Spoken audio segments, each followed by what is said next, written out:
Obviously, we love a good car story here at VINwiki, and many of those involve long drives in very fast cars, and obviously that can involve some tickets and citations. And so today we have compiled our top 10 ticket-related car stories here at VINwiki, which is the perfect opportunity for me to tell you more about our sponsor for this month, Off the Record. No matter where you get a ticket, it's important to fight it, and it's important to fight it with local representation. Off the Record is a free app that allows you to take a photo of your ticket, and then they'll match you with an attorney no matter where you get a ticket that is local to that jurisdiction. They'll help you achieve the best possible outcome, avoid costly insurance premium increases, points on your license, and other bad outcomes. And so please be sure to support them, to thank them for their support of VINwiki. So you'll download their app, enter the code VINwiki, and it will give you a discount on their services. Even if you don't currently have a ticket that you need their help fighting, you can download the app now, enter the code, and it will reserve your discount for whenever you see some blue lights in the mirror. So be sure to thank them for their support of VINwiki, and today, here's our top 10 crazy ticket stories.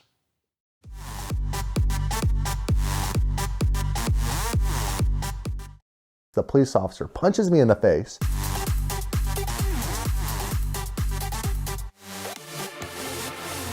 I was super excited at 15 and a half years old to get, the last 6 months over and done with to go and get my driver's license. I was begging my mother to allow me to buy my first vehicle pre-getting my license so that in my head, when I finally got my license, I would have everything. I could just hit the road and the adventures would begin. My mom was a very generous lady. She would do anything for us kids. I have a younger sister, just the two of us. And I talked my mom into buying, at the time, which was really cool, a lowrider truck. It was a 1988 Toyota standard cab pickup truck. And it had already been modified by a local guy.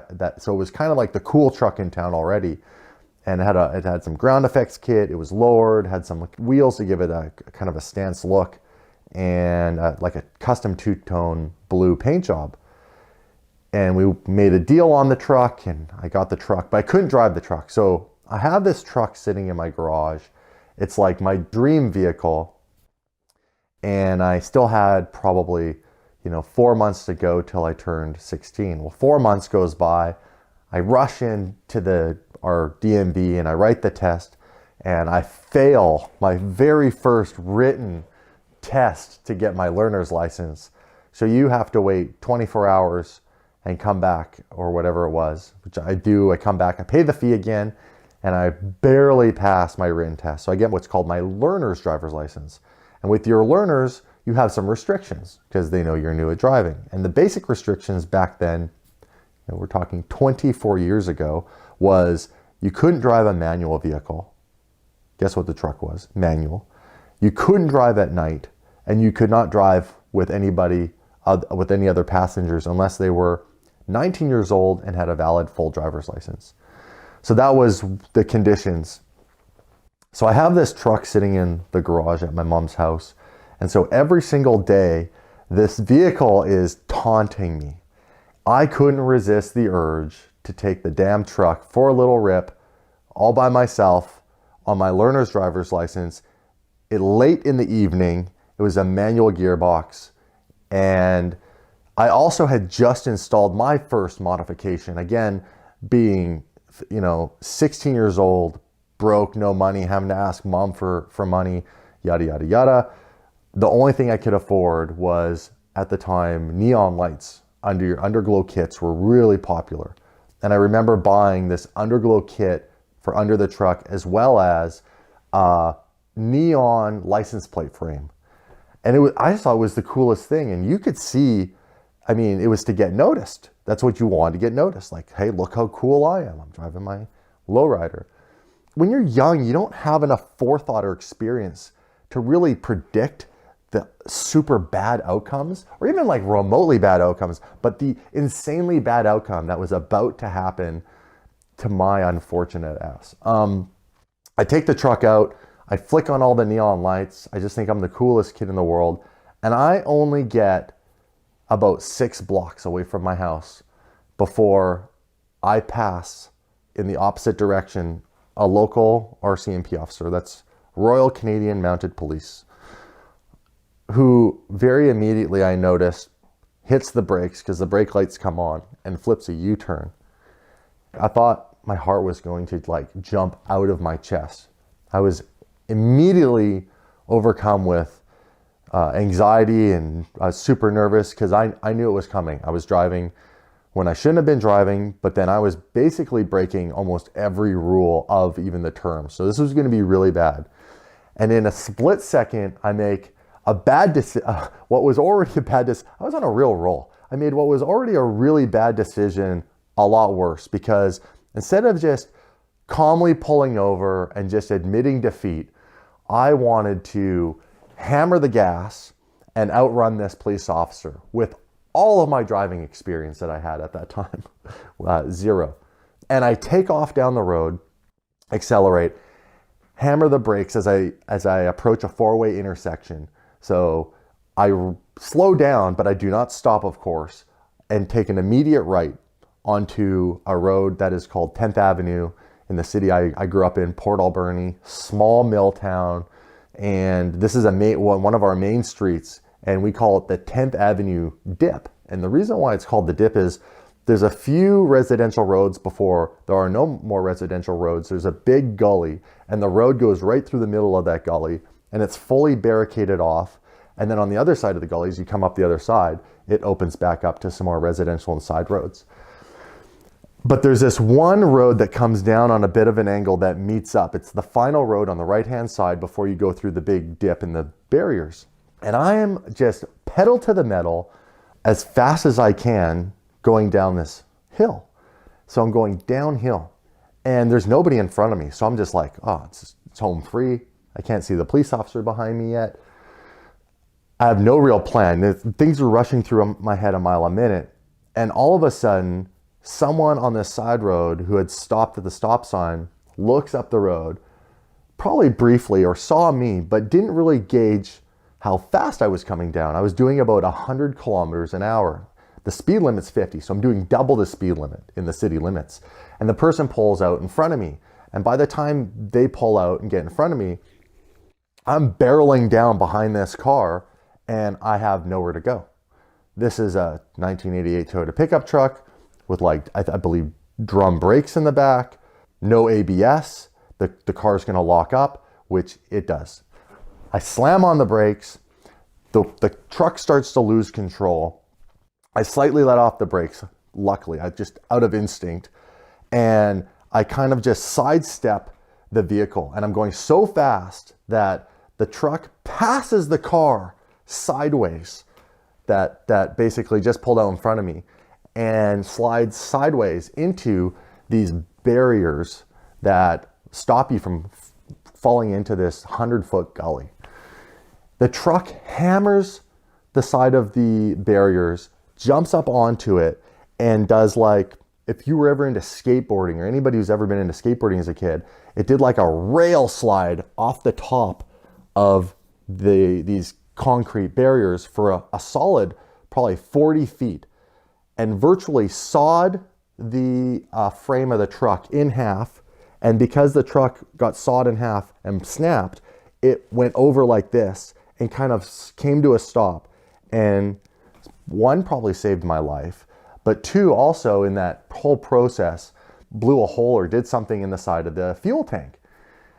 And I'm just frozen. My hand, I'm sweating, my heart's pounding, I'm scared out of my mind. Everybody who was driving or pedestrians walking have all now stopped and are staring directly at me in the truck. I look up the road and the police officer comes screeching to a halt with all his lights and sirens on, runs up to the truck, yanks the door open, tries to grab me and yank me out of the truck. I have my seatbelt on and I'm still holding the steering wheel. I'm just frozen. And I guess because he felt like I was trying to stay in the truck or hold on to the truck, he actually physically punches me in the face. The police officer punches me in the face. I freak out, I let go. And he somehow finagles me out of the seatbelt and rips me out of the car. One of my shoes fell off because it hit the waist part so a shoe flies off. And he virtually drags me to the back of the police car and throws me in. I end up going to jail. They shut down the entire dip because it was like one way from one top to the other side. It was a main road. They shut it all off because of all the fuel that could have combusted, flames, all that sort of stuff. Truck was just a total disaster. And I go to jail and I end up in court. I spend the weekend in jail. I think my parents came down. They said they could bail me out. My parents were like, he can stay in jail. He can go to the court thing on the Monday. And I go to court from the police station on the Monday and stand in front of a judge. And I got reckless driving. I lost my license for 2 years. Yeah, it was a real disaster. But I feel like I learned a lot from that. And, you know, unfortunately, that wasn't the last time that I crashed a vehicle. I crashed actually several after that. But that was my very first vehicle. Didn't last very long. I had a thing against neon lights ever since that day. And yeah, 2 years later, I went back and got my full license. And I never ran from the police again, well, for a while anyhow. But I did crash a few more cars.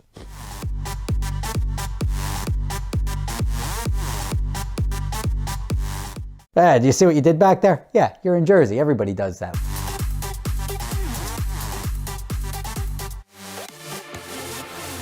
It's probably, the updated number is about 220 traffic tickets. Now, some of them earned, most of them earned, but a lot of them not. And I tend to fight them when I can. But why do I have so many traffic tickets? Well, a speed limit is different in Europe. If you go to Switzerland, the speed limit is respected much differently. It's higher, it's more with the flow of traffic. You come over here and speed limits are like 50. It's been there for 70 years. They're out there specifically to be able to tax people. If there was really a concern with public safety, we would follow the other rules, and the other rules of the road would be much more enforced. The keep right except to pass. If there was an orderly flow of traffic, now it's like cars moving at different speeds, people driving in the left lane, causing people to have to dip in and out of traffic around them. Everybody thinks that the speed they're going is fast enough. It's really, it's become much more chaotic, and it's not focused on safety anymore. So like if I was unsafe or felt I was being unsafe, I would be like, all right, I'm being unsafe. I probably shouldn't do that. And you know what? Probably a couple of times in the 220 tickets, I'm sure I was unsafe and I deserved a ticket. I may have gotten caught up in the moment, probably on a rally of some sort. And I'm sure I've done stuff that justified a ticket. But a lot of the times it's just like, you just get caught in the trap. You're driving along, the speed limit goes 65, 55, 45, 35. You're like, there's nobody around. Why is it going so slow? And then boom, there's a cop hiding next to an inflatable bear, and you're like, I saw the inflatable bear, I didn't see the cop, I got myself a ticket. And I just learned to not care about that, and I learned to accept that. Because when you look at any hobby, you look at, if you like shooting guns, ammo is expensive. Just what happens. It didn't used to be, but now it's expensive. Going golfing, you have to buy golf balls. You have to buy 47 drivers, even though you don't need, you use one, you've only used one. There's an associated cost. You have to pay a greens fee to go play golf. When you look at it as just like when you go to the roads, yes, there's tolls, yes, there's fuel, yes, there's depreciation and maintenance, but another expense you have to look at is just the inevitability that you're going to get tickets. So you can take one approach. You can either go out and say, I'm going to worry everywhere I go, that I'm going to get pulled over and I'm going to be driving looking over my shoulder and concerned. Or you could just focus on driving and say, I'm going to drive safely but fun. And if I get pulled over, so be it. It's just a cost of doing business. I was like, what if we can qualify people to drive like with special licenses or like a special license plate? Like, all right, this car is this guy's got his thumbprint. He puts it on his car. It starts the car. He is now able to exceed the speed limit for the bad drivers and then the speed limit for the good drivers that are allowed to use a left lane or go on this certain road or whatever.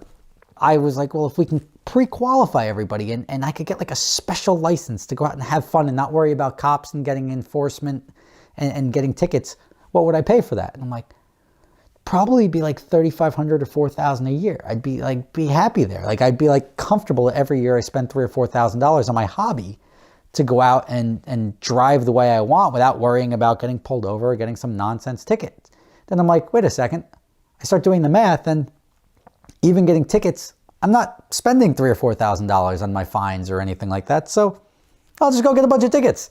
And if that threshold ever crosses where I'm now crossing $3,000 or $4,000 a year, I may think to change my behavior. And what makes it even more unfair is that if you're a politician, if you're a police officer, that enforcement doesn't count towards you guys. You guys get the pass. No, you're cool. Like, you're okay to do that. Everybody else gets pulled over. Oh, but I've got my card that I'm a family member with a cop. You're good too. Oh, you're a friend of a cop? You're good. If you're a cop, you're not allowed to go murder somebody. So you have the same set of rules for everybody. Whether you're enforcing the rules or not, you're all judged by the same rules. Cops have to pay taxes too.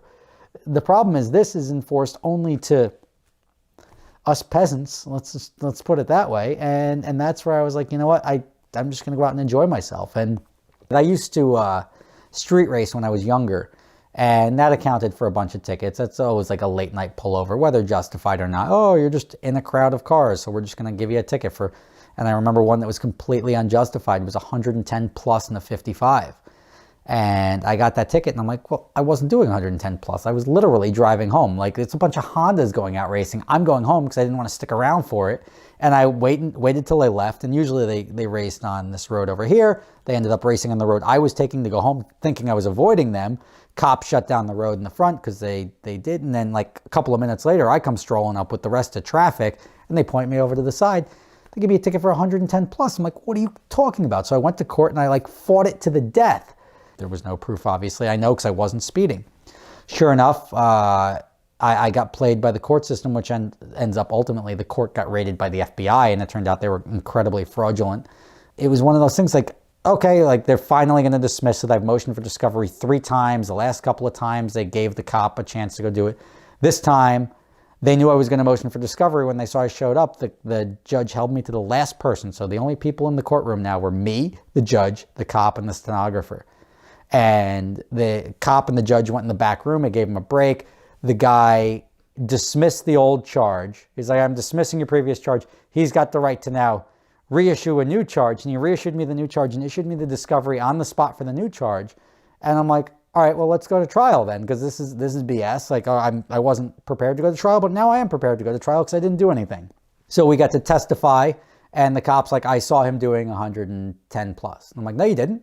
I'm like, what color is my car? You have it as black there. It's a blue car. Oh, we're semantics. And all of this stuff that should get you off the ticket generally, I made the mistake of just being railroaded by the court system.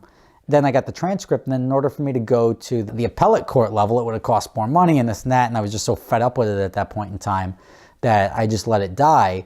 But it was like so frustrating that I got found guilty because ultimately the cop testified, and I'm like, Your Honor, he's lying. He didn't see me doing that because he was up setting up a roadblock. It's impossible for him to see me do that. Like, and because I was driving here. Well, no, he said the cop is out in the interest of justice, and I am going to take his word over yours. And I'm like, you also know that everybody was issued the same tickets. You have cars out there that were issued tickets that don't even do 110. Like these cars, it was back in the early 2000s. I'm like, these cars top out at 85, 90 miles an hour and you're giving them a ticket for 110. Everybody else went and like pleaded out. And I was like, I'm not pleading it out. I'm not guilty. I'm not doing it. And I got screwed with that. It's stuff like that that just says like, look, it's a game. It's a crappy game. We're not in control of it. So don't let it get to you. And that's why when I get pulled over, and I've got all my best cop moments videos, because I can just go out there and be like, what's up? Like, hey, how you doing? Like, hey, do you see what you did back there? Yeah, you're in Jersey. Everybody does that. Like, don't pretend. If you want to give me a ticket, give me a ticket. If not, let me go. But like, let's not make this longer than it has to be. I've got places to go, and I'm sure you've got things to do. It's not really a big deal. You think it's a big deal, but then you get to the court and all they care about is the money. And you go to the court, especially if you're out of state or something like that, they plea it down to a non-moving violation, they jack up the fine, they make more money, they send you on your way because they don't really care. They're just trying to get the most money out of you that they can get. Do you admit you were a bad boy? Yes, I do. Okay, well, seatbelt violation, $400, which allows me to get a lot of tickets because they all get pled down. The effect of my insurance has changed over the years. Earlier on, when I was younger, it had a bigger effect, but I've never once made an insurance claim for damage I've done to my vehicle. I've been hit before, but I've never made a claim on my insurance for, like, I've never crashed a car. I've never had an issue where I've crashed a car. So it's tough for them to keep raising my rates because of my driving record. My driving record's been pretty clean for the last, 8 years.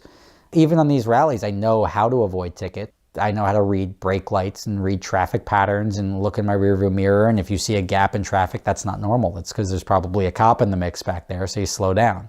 And you learn these subtle things. You learn where Matt and I were on the Bull Run in the Cobra R, and we were driving along, and I'm like, this is a good spot for a cop. You come over a crest on a road, there's probably a good spot for a cop to hide as you come over the crest. Like, you just learn, and you're able to drive within the confines of like, all right, I was 20 over the speed limit, but I know, let me hit the brake check myself before coming over this crest. Coast is clear, you can go, or, oh, there's a cop right there. That was good foresight. Am I going to get more traffic tickets? Probably. I got pulled over the other day. And again, I talked my way out of that one, but I didn't even really talk myself out of that one. I've got PBA cards. I don't even think to take them out. I don't know why. Like, it's like sort of a get out of the jail free card. But even when I get pulled over, I'm like, come on, like, you're pulling me over for that. Like, I get it. If I'm actually guilty of something, like, okay, like, I get it. Like, when I was doing my first to get a ticket challenge and I blew past Matt on the side of the road, I'm like, okay, cool. I deserve getting pulled over. I just buzzed you on the side of the road at 120 miles an hour. But for the most part, if you're just driving in casual traffic and they just happen to pick you up for going slightly faster than other people, I drive a Chevy Volt every day. I mean, how are you going to give a guy in a Chevy Volt a ticket?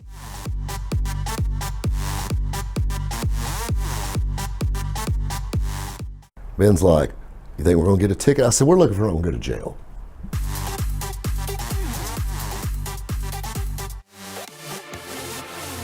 I've been extremely fortunate. You know, I get asked this question all the time. They said, Rabbit, what's the worst speeding ticket you've ever gotten? Or, Rabbit, have you ever had any run-ins with the law or the cops or anything along like that?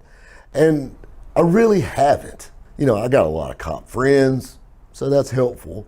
And I've never really had any tickets stick. And I've never really got into any bad traffic trouble. I was thinking about the only speeding ticket I've ever had that stuck. I was driving like 10 miles over, and it got written to me by a trainee cop. I didn't even have a real cop. That was my only thing that aggravated me about it. But a funny story about me and the cops was one back in my high school days. You know, everybody knows about the Trans Am, and everybody knows about the Mustangs. Well, I had one Mustang that I loved. I bought it myself. It was a 94 Mustang GT convertible. I absolutely loved this car. And I think the reason I loved it is because I had to work so hard to get it. This was in 98, so it's about 4 years old. It was a salvage car. We bought it at a salvage auction. I still know the VIN number on that car, which is crazy by heart, because I used to have it to get parts for it. When it was new, I was ordering the body parts for it. You know, the car had been hit harder than Joe Frazier. I mean, it was murdered, but it was this beautiful triple black GT, and must have belonged to a chick because it had makeup busted up all in it. Like, so you can tell that it belonged to a lady or cross-dresser one. And we fixed it and repainted the car back, PPG all the way. And I mean, it's just, there's something about a car with nice paint versus factory paint. You know, you parked that black GT next to any other black GT and it was just a blacker car. It was shinier, it just stuck out. And of course we did some custom stuff, put a cowl hood on it, and I put a set of mags on it. And then we got to hot rodding it a little bit and playing with the motor just like every Mustang guy does. And it had a cam in it. We changed the gear in it, but it was an automatic. And nobody wanted an automatic Mustang. Everybody wants a manual. Everybody wants a 5-speed. Well, I loved my little automatic Mustang because old Rabbit used to like to cruise for chicks, and that's hard to do when you're pushing a clutch in. So I wanted the automatic Mustang. Well, I found a company in Hamburg, New Jersey. It was called Level 10 that built AODE automatic transmissions to handle racing and all that kind of stuff. And they built me a AODE that was bulletproof, supposedly. And the reason I remember so much about this is because I gave them lots of money to make a transmission that would work, that I could still have an automatic, but would run, you know, and I could drive it. This car had 14 gear in it. I mean, the little Mustang would run for what it was. And it was a great little car. I mean, I took a car that probably got 22 miles to the gallon. Now it gets 7 miles to the gallon. Chicks loved it. I loved it. It sounded good. It was a great car. It was my baby. Well, when you have a Mustang, you do Mustang stuff. And I'm not talking about like running into crowds of people. This was before the new Mustang stuff. This is old Mustang stuff. Go cruise around, dragging downtown. You know, my My mom and dad met cruising Main Street. And I mean, I met my first wife cruising Main Street.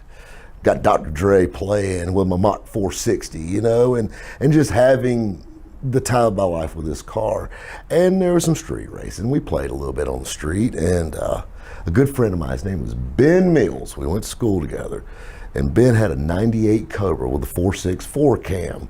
And, you know, and this is back before everybody found out they were kind of slow. We didn't know anything about these cars, and he got one. And he wanted a piece of my little Mustang GT. So we're riding through the city of Greenville, Friday night, cruising, just looking for trouble. We pull up to a red light in front of the local Ford dealership on Lawrence Road, riding into downtown Greenville. We sit at the red light, he revs up, I rev up. We take off.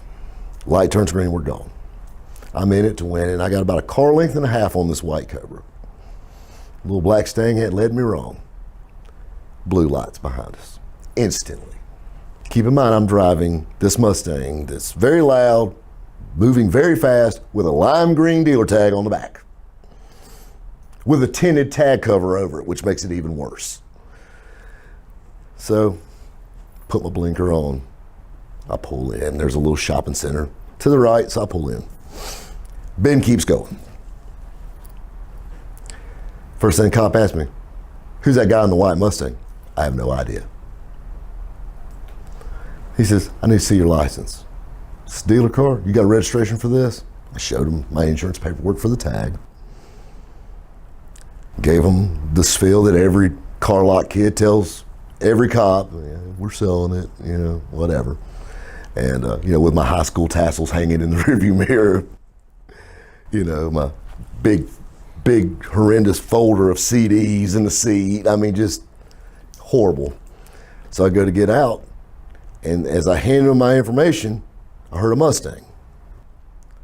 And it was my buddy Ben. He came back. And the cop said, really? You just drove back up after running from the cops? He goes, yeah, I thought about it, and it's just not right to leave my buddy behind. You know, I had a perfectly good lie going, and you had to f it up, Ben. But anyway, so now it's Mr. Black Mustang, Mr. White Mustang, license and registration. So here we are. I go to get in my car and grab a cigarette. Don't move. So we're leaning against the back of our cars. Ben's like, you think we're gonna get a ticket? I said, we're looking for him to go to jail. You moron. You know, and just back and forth, back and forth, back and forth. He's in his car. It's a little cool out, it's fall.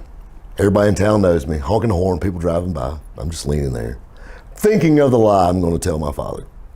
Just dreaming up, you won't believe what happened. Of course, I had my cell phone in the car. My phone's ringing in the car. Obviously, I'm not going for that because I can't move. So I'm sitting there. 45 minutes passes. We're leaning against our car. Like, my feet are going numb at this point. The thing that was crazy is I cut my car off and left the park lights on. I don't know why I did that. I thought it was cool or something. I don't know, but I left the park lights on. And my car, I'm thinking the whole time, because my car had underdrive pulleys on it. And they don't charge the battery that great. I'm thinking to myself, that's great. This car's not going to start on top of it. But anyway, and I wanted to cut my headlights off, but I couldn't move. I wanted to get my phone, but I couldn't move. And the more people that drove by, the more my phone started ringing. So we're leaning against the car, and we're leaning just back and forth, back and forth. Ben's won't know what he's going to tell his parents. He's like, what am I going to tell them? I said, I don't know, probably a good lie. That's what I do. Back and forth, back and forth. He's looking at her stuff, and then he gets on his phone. I'm like, he's probably calling a tow truck. We're going to jail. We're going to jail. I said, yep.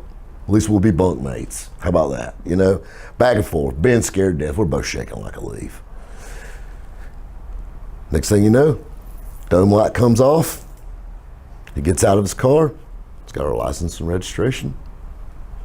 He walks over to us. He goes, Mr. Black Mustang, Mr. White Mustang. Had a blue ticket folded over our driver's license and our information. He said, listen, I like Mustangs. I was young once. I like cool cars. And I love racing. But I'm not dumb enough to do it in the city of Greenville.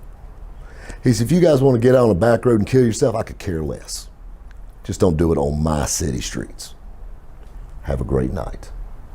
He gets in his car. We still haven't moved yet. He gets in his car and backs out. So I opened it up.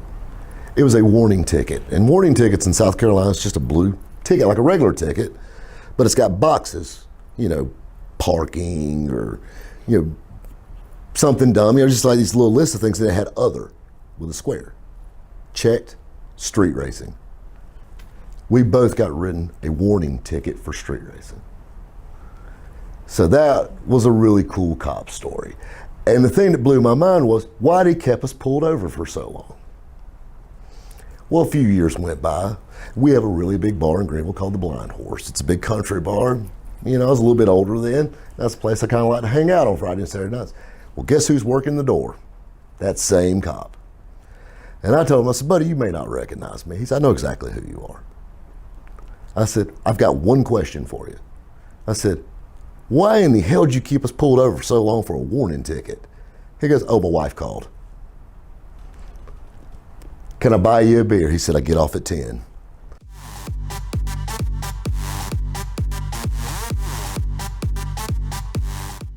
Slow down, slow down. There's a plane over you.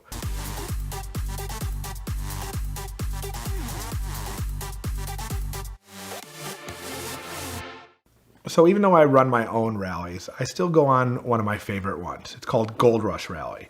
And we're a sponsor from Chicago Motor Cars. So every year I kind of look forward to going, meeting our friends that we go with and meeting all the people that we've met over the years.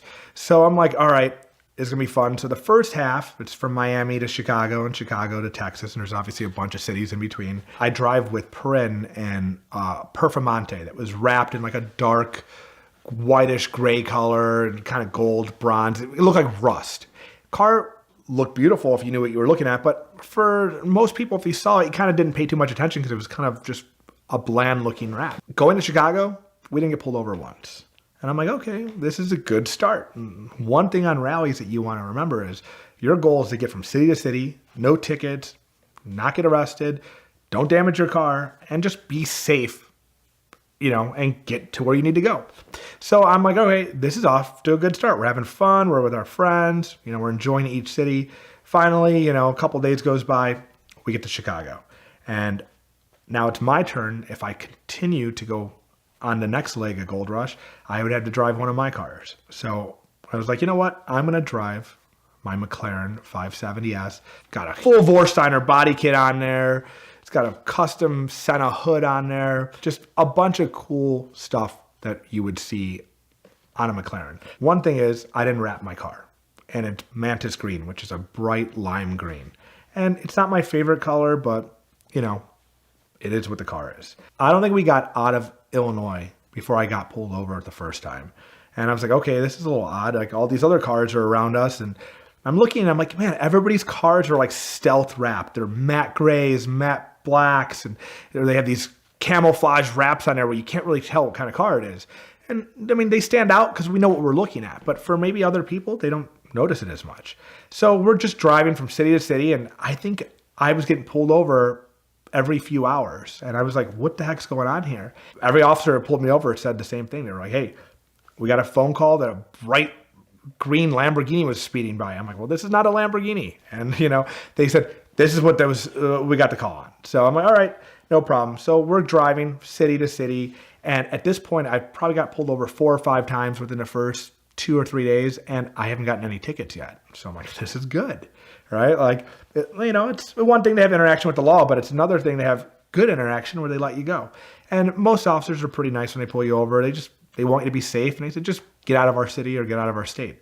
And so we're kind of going through, and we're going through Iowa next. We have our radios with us, so we're talking on like a 2-way radio, but they only work from a mile or so away. So if you lose connection with some people, like your cell phones don't work in these areas, right? So we're driving along, and we're on these back roads because we're staying off the main highway because we're already getting calls that on the police scanners that there was roadblocks ahead, officers waiting because there's 100+ cars driving through here.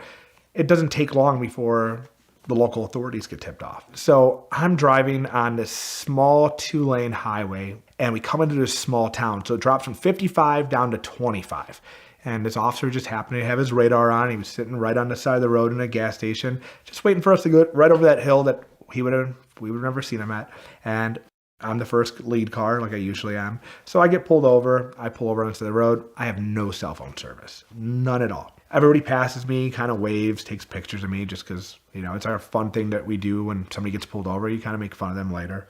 So I'm sitting with the officer on the side of the road. He's asking me what kind of car this is because I don't have any logos on my car. They're all removed to say URR on it. And he's like, what is this? And I'm trying to explain to him. And he's like, spell McLaren, and I'm trying to explain that. And 20, 30 minutes goes by. So I'm at a pretty good distance away from my guys in front of me. All right. And we're in a little pack and we stay with our 10 guys. He goes, hey, you know what? You're free to go. Be safe and just kind of slow down, but catch up safely to your friends. Little did he know that my friends were 20, 30 minutes ahead of me. And I'm like, there's no way to catch up safely. So I'm driving along. We're going at a safe speed. And I don't have any cell phone service or radio service. So I can't talk to anybody. And I'm looking around. I'm like, this is almost too quiet. It's a little suspicious of how quiet this road was. So we're going. And all of a sudden, I finally get cell phone service. And my phone's ringing. And the passenger I had, her phone was ringing. And I'm like, what the hell's going on? And all I hear is, slow down. There's a plane over you. I'm like, what do you mean there's a plane over me? And I'm trying to look around and, in a sports car, you don't really have much visibility. You have the windshield, you have your side windows, and you can't really see out the back. So I finally look to my right and I see a plane level with us, just following along with us. And I'm like, all right, what do I do? And I'm on the phone with him and he's like, they're on the scanners. He's like, they're going to arrest you. You were going so fast that they couldn't catch up to you or their plane couldn't keep up with you. And I said, well, maybe there's something wrong with their plane if it just can't go that fast. And, finally, I just pull over right away. I'm like, all right, I already knew the officers were coming. I'll wait for them. So I pull over. I see an officer coming my way, turns around, turns his lights on. He thanks me for stopping and him not having to chase me. And I'm like, I would have never ran from the police. You obviously have an airplane, so I couldn't go anywhere. So we kind of joke around and he kind of says to me, hey, that airplane said that their plane stops at 150 miles an hour and they couldn't keep up with you. I don't know about that. That doesn't even make sense. I don't know if my car even goes 150 miles an hour. And he kind of chuckles at me and goes, this car goes over 150 miles an hour. Our plane couldn't keep up with you. What would you like me to do, officer? And he said, well, I'm going to have to write you a citation. I said, okay, what speed are you writing me at? And he's like, at 111 miles an hour and a 55. And I said, where'd you come up with that number? And he's like, it's double the speed limit. He's like, that's what they think that you were going. I said, just a minute ago, you said I was going over 150. And he's like, just be happy I wrote you for 111. So he wrote me the ticket and he was on his way and we started going off. And I think I got caught up to our friends probably within that next hour. And I think I got pulled over 3 more times over that next 48 hours. And luckily that was the only ticket I received for that. But 9 times being pulled over on Gold Rush because of my color of my car. And now I wrapped it matte black, so I don't have to worry about this anymore. And I'm hoping that maybe the officers don't see me anymore. So in case you didn't know, the way the airplane is actually tracking your speed is not with a radar or laser, because I have laser and radar jammers in my car, so I would have heard of it. And I asked the officer, and he's like, they're actually pacing you with a stopwatch. And there's actually lines in the road, and it would calculate how long it takes to get from line A to line B. And if that distance divided by your speed equals that you're going, whatever, 111 miles an hour, which to me, I think his finger was a little off, but that's just me. By getting pulled over so much, obviously, throughout those few days, there was a couple pullovers that didn't make sense, right? One point, I was driving with about 10 or 12 cars, and we pull up to like a toll booth, and I have an I-Pass, and there's no gate, so I just kind of stopped and went on my way, not really thinking of it. And I saw the attendant kind of reach out to kind of like ask for money, and at the time, I'm like, oh, I have an I-Pass. What's the big deal? We're in Iowa. I-Pass should work here. And so I start driving, and my friends are all with us, and we're about 10, 15 miles away from that toll booth. And there's an officer waiting there, and we're using Waze, and we're using anti-police measures just to see where everybody is, and we're communicating with other people on the rally that can see where cops are. So this officer's sitting on the side of the road, and everybody's like, hey, highway marker 121. There's an officer waiting. We're going. We all get to the right lane, pass him at a normal speed. He turns around to come out after us. And I think I want to say I'm the 3rd car in out of this pack. And I'm like, all right, well, I wasn't speeding. If anything, it's going to be the first guy or the last guy. And he kind of passes along everybody, and everybody's like, all right, we're on the radio. Past me, not coming for me, not coming for me. And finally stops at me, and he kind of like looks at me, slows down, turns his lights on, and he pulls me over. And I hear everybody laughing because they're like, the green car again, the green car again. And because everybody else's cars are black, grays, and whites. So I pull over, and I'm like, officer, I know I wasn't speeding. He goes, I didn't pull you over for speeding. He goes, do you remember that toll booth over on the turnpike? And I'm like, yeah. He's like, you owe them $1.75. I'm like, all right. And so I reach in my pocket. He's like, no, they don't take, I can't take cash from you. He goes, come with me to my car. So he pulls me out of my car, sits me in the front seat of his car, and asks me for a credit card, and calls the girl at the toll booth on her cell phone, from his cell phone, and gives her my credit card number to charge me $1.75 for the toll booth. So all my friends were way ahead of us at this point again, because this took 15, 20 minutes. So now I'm playing catch up, and luckily I caught up to them without having to worry about seeing any other officers. But other than that, that officer was pretty generally happy and nice, and he was kind of jokingly said to me, he's like, I figured you could afford the toll. Driving on these rallies is, it's fun. It's for a good cause usually, and it kind of gives you a reason to get out there and enjoy your cars. Sometimes some of these guys enjoy their cars a little too much. Well, there was a guy with us on Gold Rush that didn't have a co-pilot, and at the time, I guess I found out, lost his cell phone the day before. So he was by himself in a car, no radio, no cell phone, no co-pilot, just driving with us. He must have been going 150, 160 miles an hour, flew past another officer that was already pulled over on the side of the road with another Gold Rusher. And they left that Gold Rusher, jumped in their car, caught up to this Porsche, pull him over, and obviously arrest him. They leave his car inside the road, but nobody can get a hold of him because he doesn't have a cell phone, doesn't have any way to get a hold of anybody. And on top of it, he's a new person at the rally. So he's not really friends with anybody. So nobody knows how to get a hold of this guy.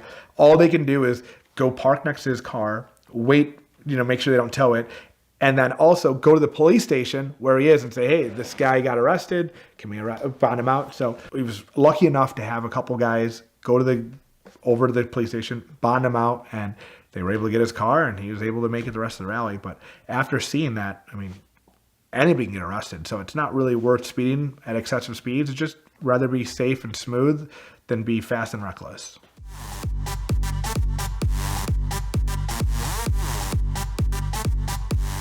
So this is going to end badly.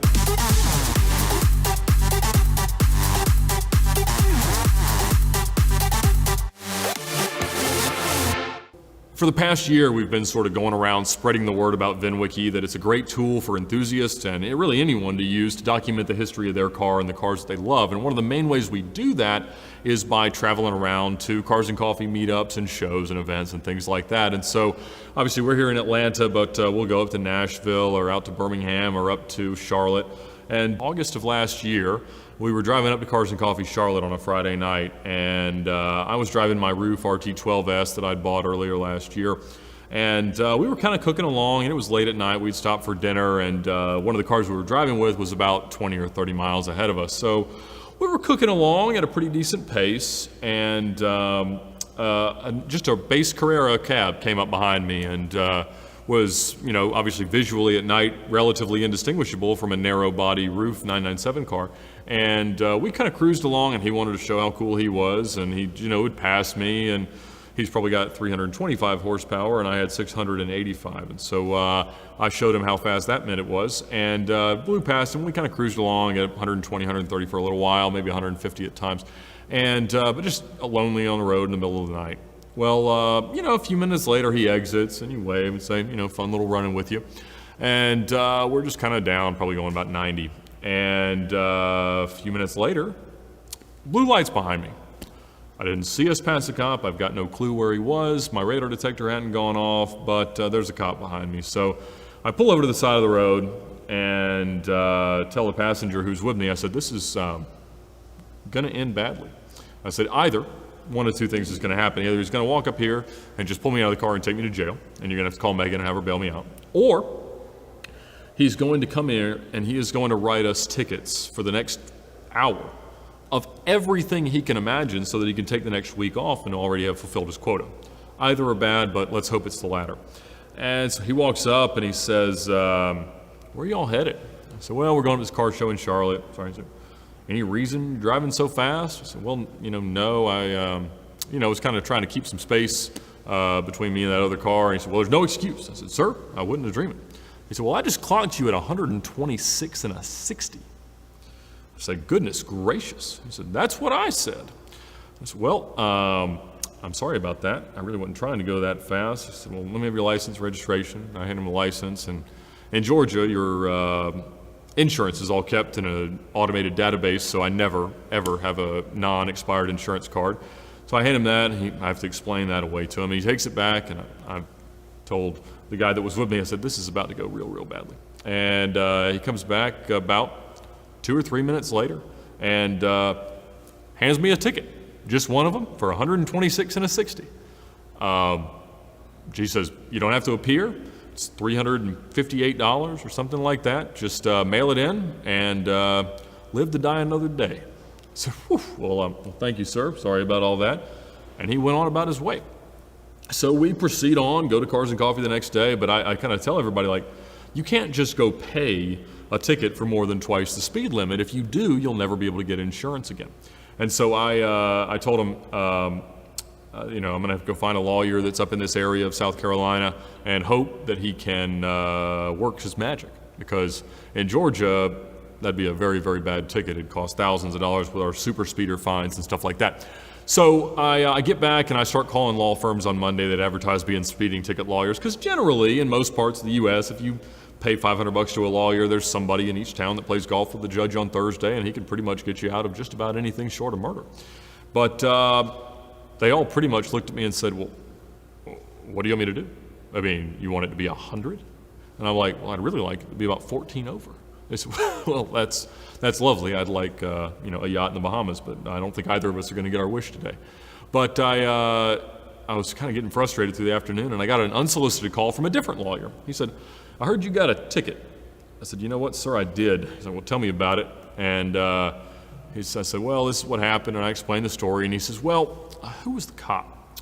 And I said, let's call him George. I said, his name's George. I said, I bet that's George. I know George. I'll tell you what, send me $500. I'll work on it for you, and we'll get something to happen. So I said, by all means. And so he called me back and said, well, George knew why I was calling. He answered the phone and said, you got my 124 guy? I said, yes, sir, I do.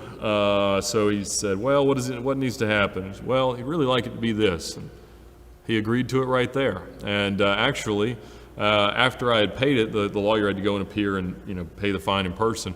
He said they ended up knocking it down to 11 miles an hour over the speed limit. So my insurance, the state of Georgia, and nobody but you guys is the wiser.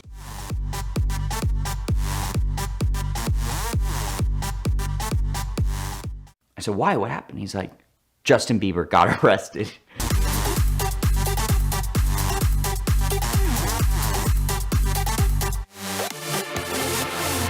So about probably 5 or 6 years ago, we had one of the most interesting experiences of my entire life. From 2010 to 2018, we operated and owned one of the largest exotic car rental businesses, or I would say legitimate businesses, in Miami. One of the most interesting calls I ever got was one night, I'm in bed, probably like 12:30 at night, and I get a phone call. It's a very large concierge in Miami, and he's like, John, I hate to bother you right now, but Justin Bieber wants to rent a Lamborghini. And at the time, I mean, Justin Bieber was probably at the height of his career. He had a bunch of big singles. He had a bunch of like gossip and all these different things. He was getting into trouble, I think, at the time as well. My response was, okay, great. What is he looking for? No, he just wants his security to have something for the night. He's going to take this girl out. Okay, so I get out of bed. I call one of my employees, and I'm like, okay, we're going to go get this car. I get another call back.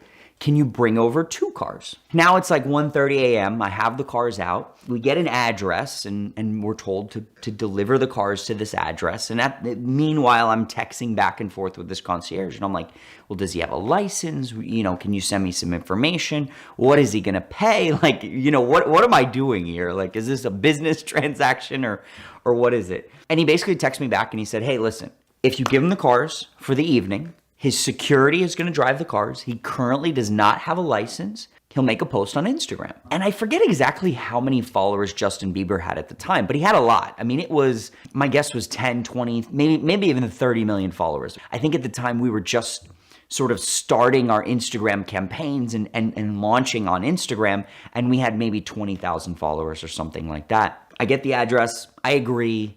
Cool. Justin Bieber makes an Instagram post. It's cool for press. It's not the biggest thing in the world, but it's cool.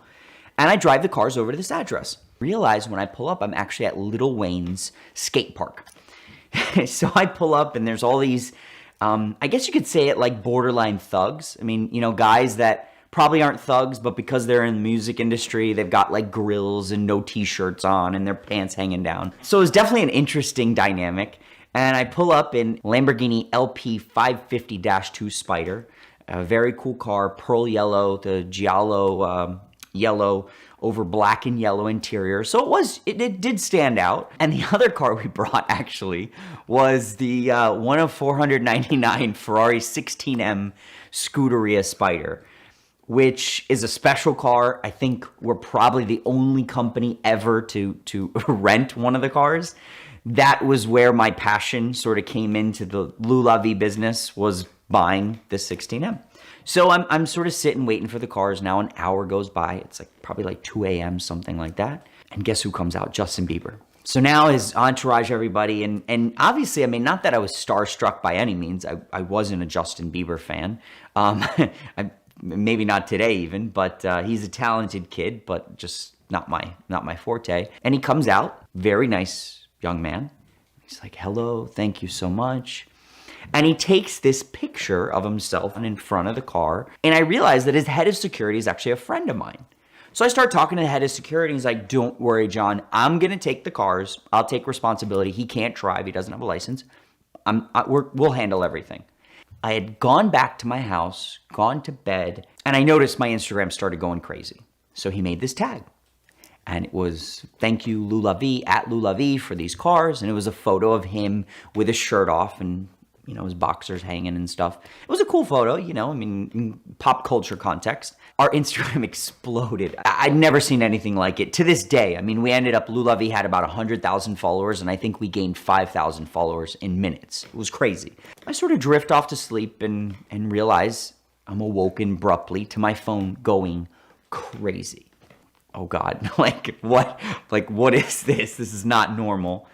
So I pick up the phone and it's his security and he's like, hey, John, we got a problem. My immediate reaction was like, oh my God, somebody wrecked the car, something happened.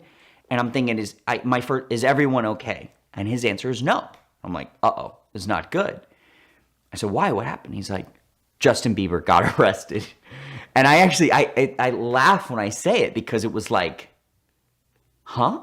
Jump in the car, I fly over there, I pull up, and literally in front of me is the yellow Gallardo, the red Ferrari 16M, and I noticed that Justin Bieber's in the car and basically being arrested, being told his rights and being removed from the car. And one of his friends was driving the 16M, still waiting in the car. So at this point, I'm watching from a distance and I see he is getting arrested, and I'm like, okay. So I go over to the cops and I maintain my composure. I'm like, hello, officer, how are you? I'm the owner of the company, blah, blah, blah. And the officer is not happy.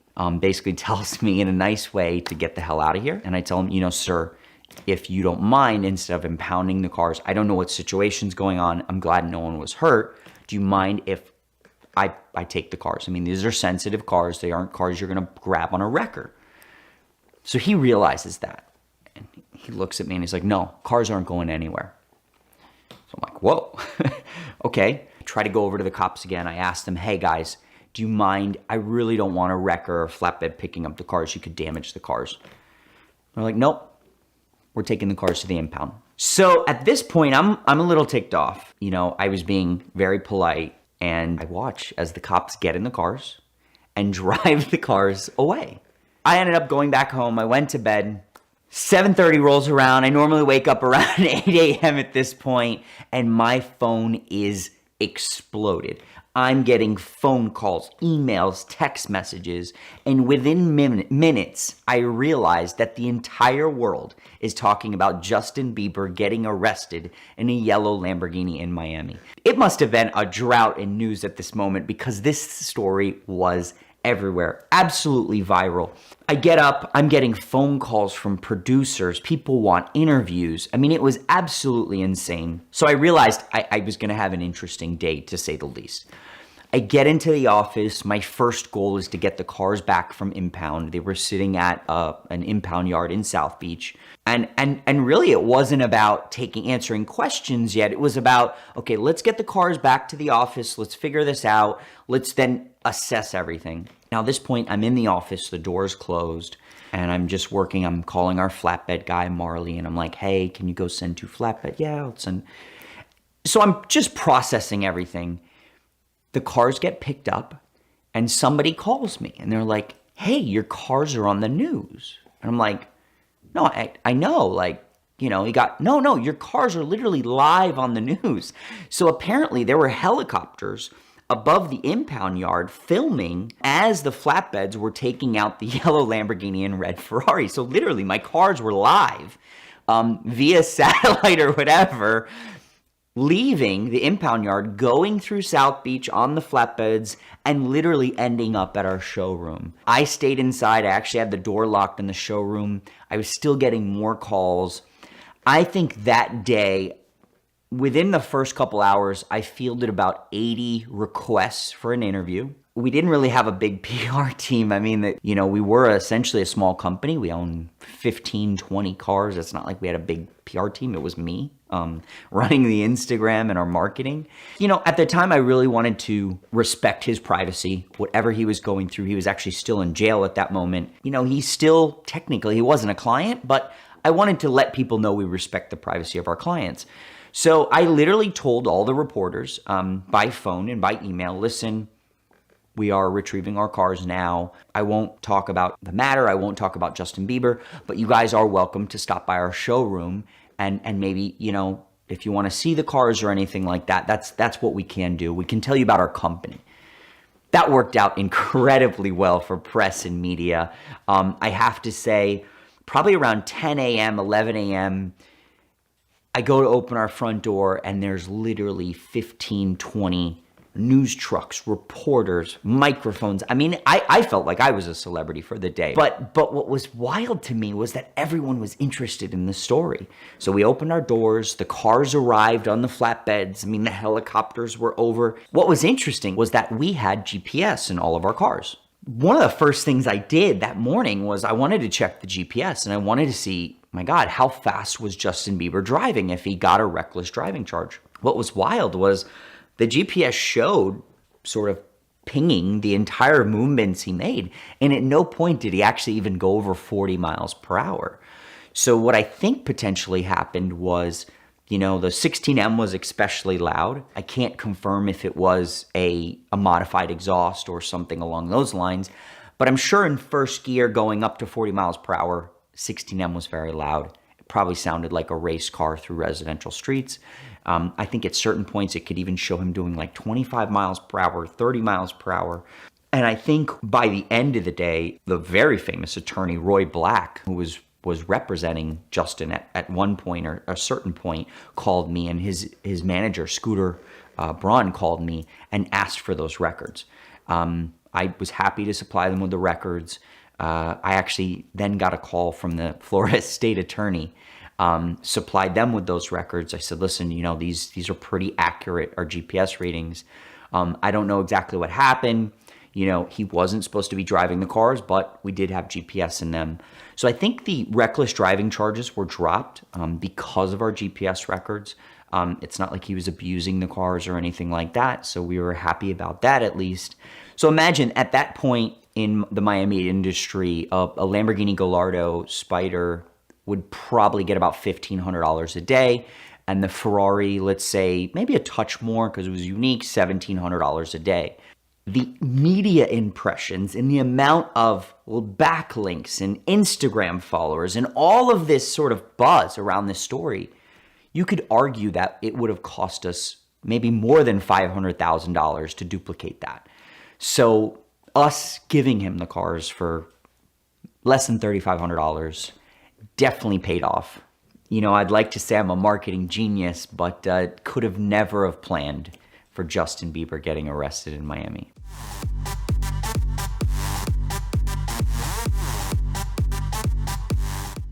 And you're going to say, oh, yes, Your Honor, I've got a lot of evidence.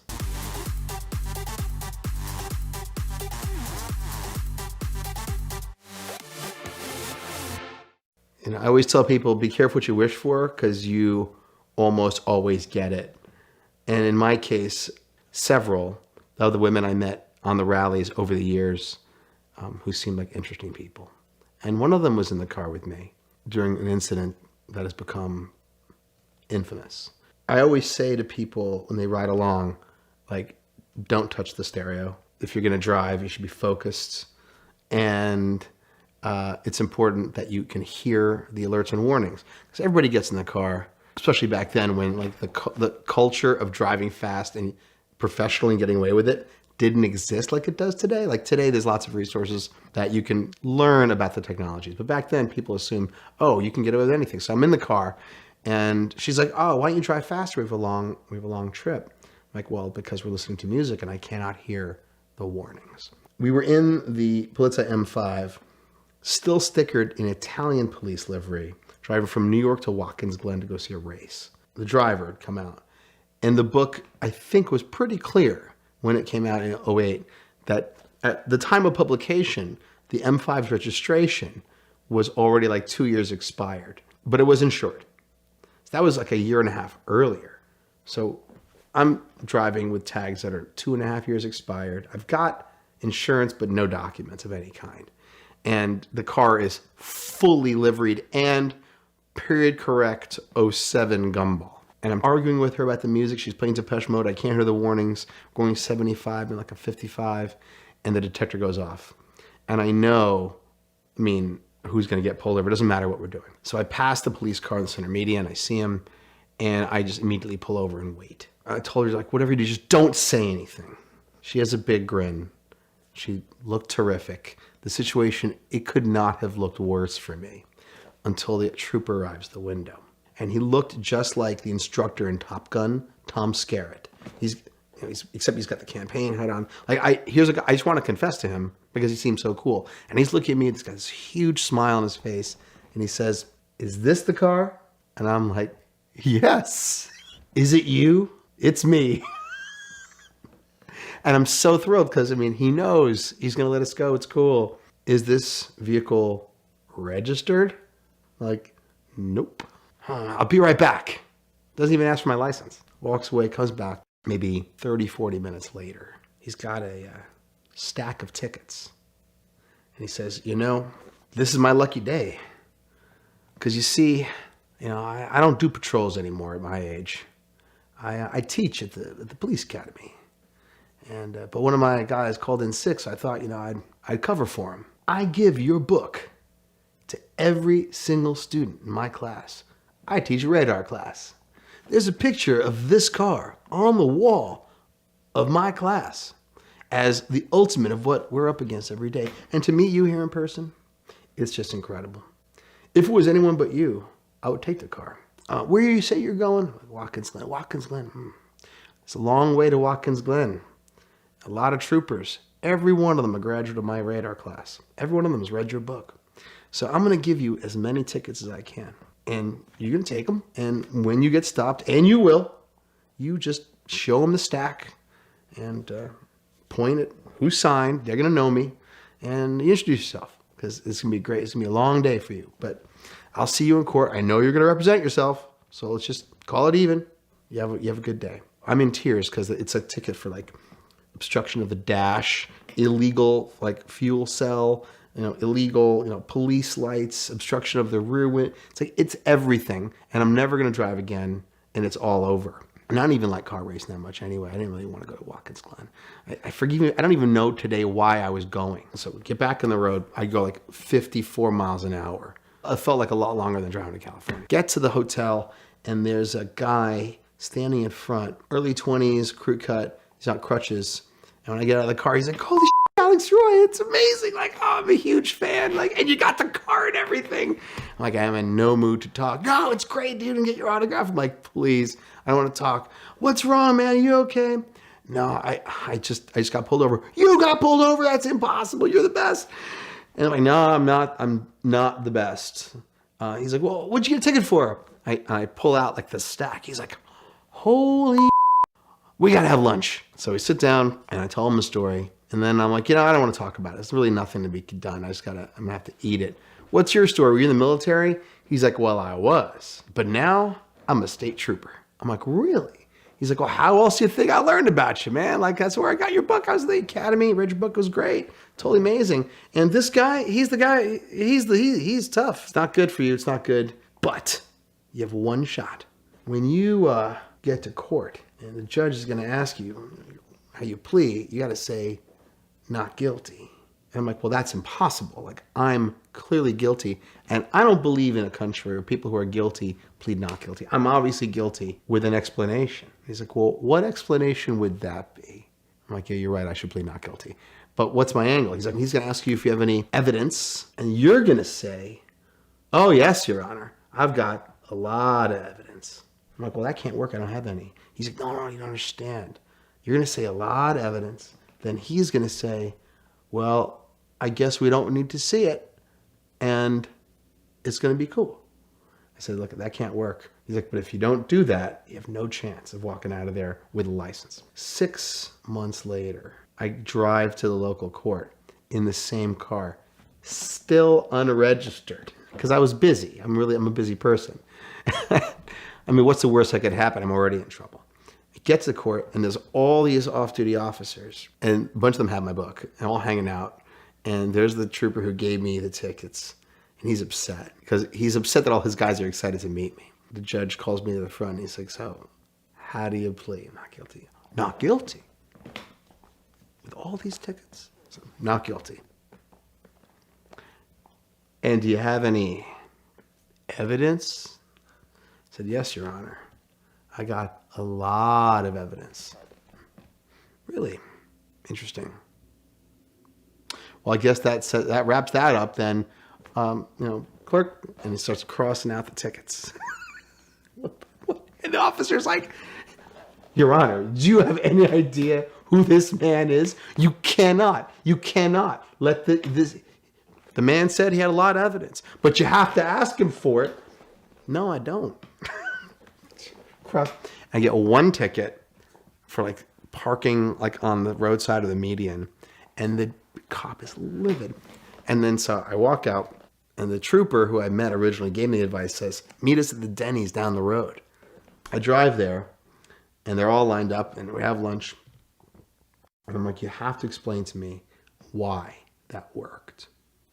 He's like, well, when I was a kid and grew up in this area, it was a very tough area. It still is.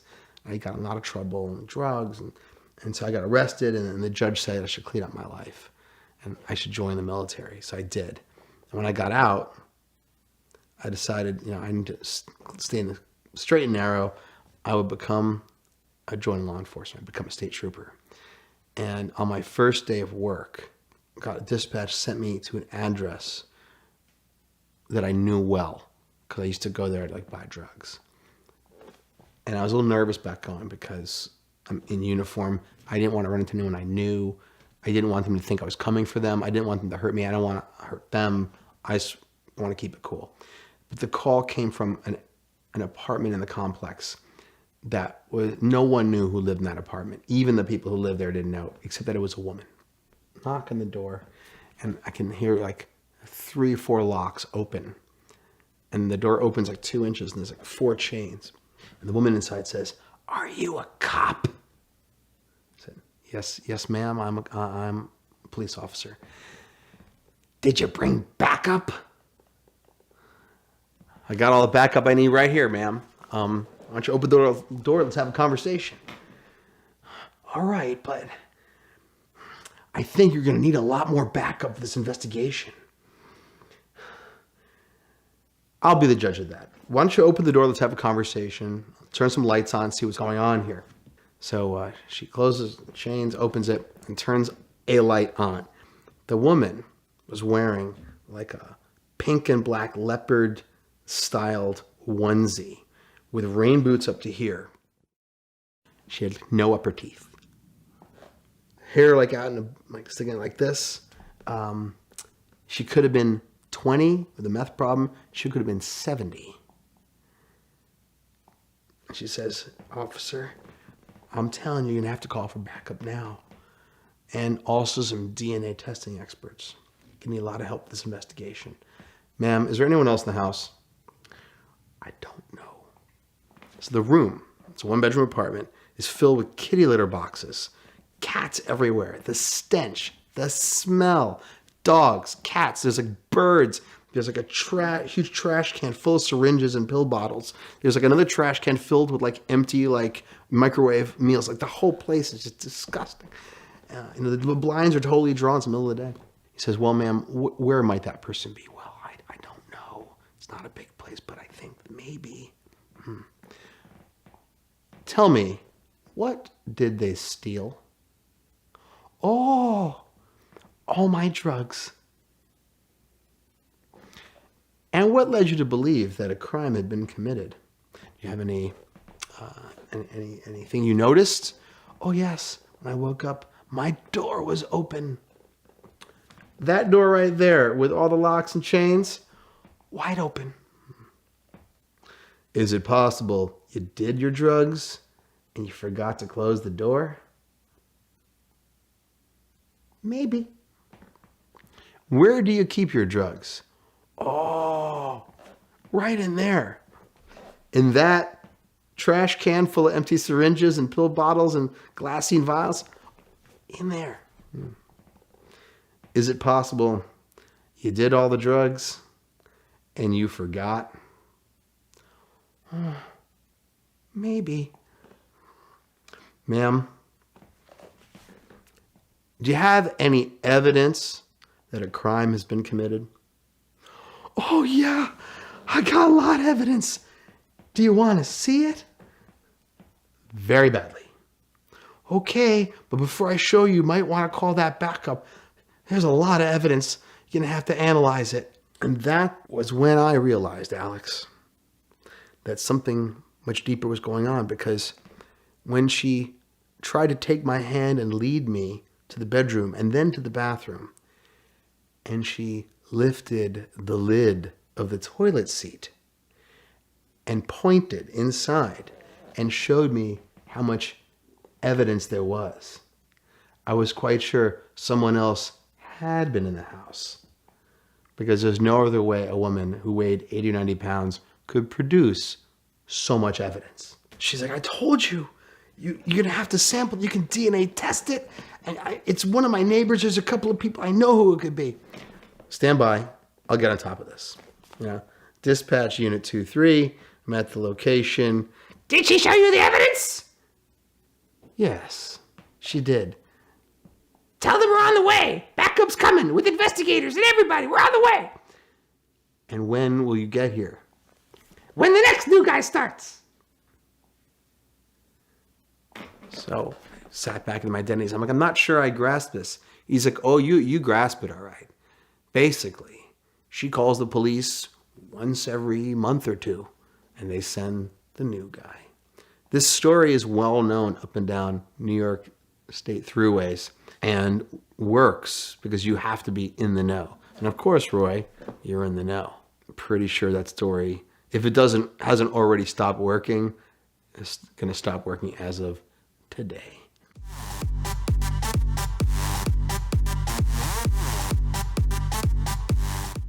I'd be a whole lot better if you hadn't made me into a fugitive from justice.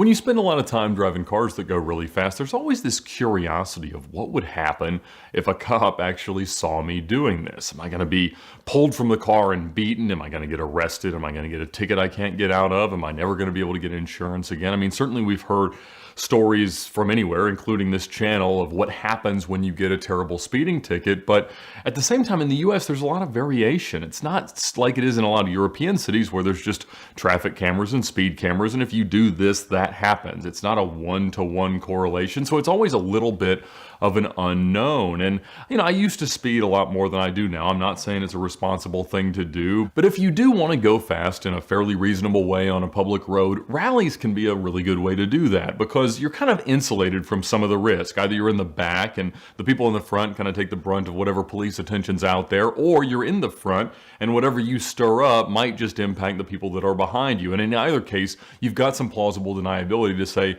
you're not the one that they're looking for. So if you want to get out there and see what your car can do, usually there are some opportunities in these kind of events to do that. And so about a month and a half ago, I was doing the Lux Rally event from Nashville to Las Vegas. And I was excited. It was kind of a long rally, 9 days. My wife was going to come with me for the first half, and a friend of mine, Tom Park, was going to come in and pick it up from Dallas. And so we got into Nashville, and, you know, they do a great job. It's a, you know, perfect food, dining experience. Everything's perfectly organized. It's kind of just an arrive, drive, and have fun kind of program. So we were really excited. My wife was excited to be going. We were driving the 430 Scuderia that I had bought because the Lamborghini didn't have air conditioning, and because most of my cars are, you know, about half the time not working in their entirety. So I was excited to take the Ferrari out, even though it wasn't the most comfortable Grand Tourer for a trip like this, but it was going to be a lot of fun. And the first day went great. We led the pack. So we arrive in Memphis. We have a great dinner. We stay at a great hotel. Everything's very perfectly organized. And we head out the next morning towards Dallas. So we're out in front in a 3-car pack, and it's me and the Scud, a Porsche 911, and a Ferrari 599. And we're keeping a pretty good pace. But the thing about these rallies is,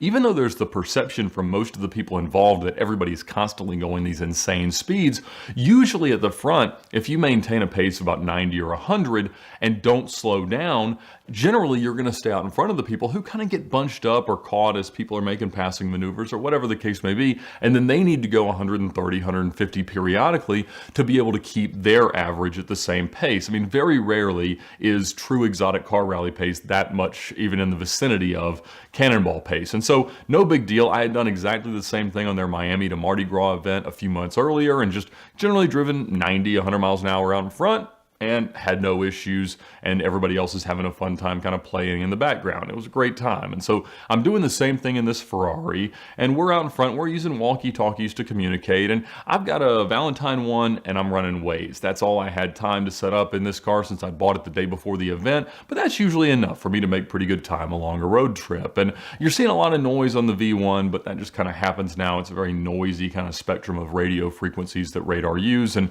some of the newer devices reduce the number of false positives and things that you'll see, but regardless, it tends to work for me. I've been using it for 15 years. And so I see some stuff, and I see one signal that probably indicates that there's a cop pretty close. And at about that same time, Jovian, who's 2 cars back in the 599, says, "Hey guys, I think we just passed a cop going in the other direction."